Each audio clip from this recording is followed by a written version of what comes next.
When inspectors arrived at this Crescent Care home in January, their report makes clear 40 out of 45 residents were already infected with COVID. And yet, the same staff were still treating both positive and negative residents, violating provincial rules. Also, staff not being aware which type of PPE was to be worn, and finding hand sanitizer was not available where needed, all in violation of provincial rules.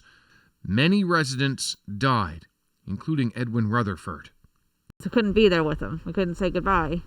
His granddaughter, Alicia Houchin, herself a staff member in another senior's home, says failing to follow infection control measures may explain the explosive transmission.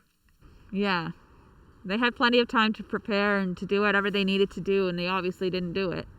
CBC's analysis shows between June and January, 1 in 12 Ontario homes have broken COVID directives intended to prevent virus spread.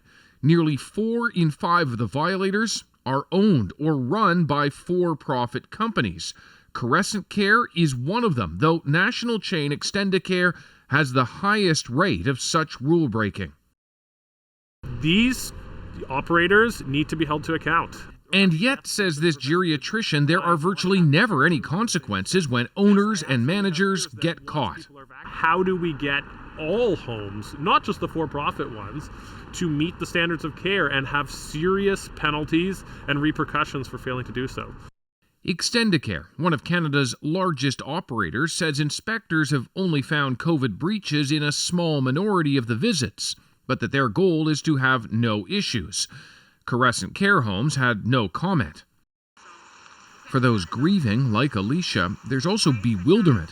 How can the safety rules specific for COVID still be broken this far into the pandemic?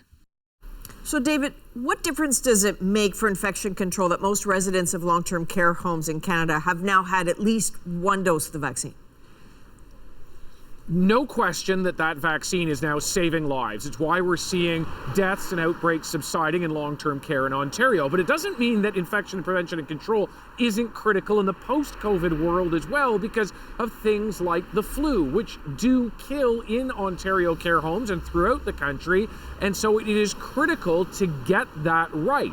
And if you aren't getting it right, a lot of questions about what kind of enforcement there is to catch those who get it wrong. All right, David Common, thank you.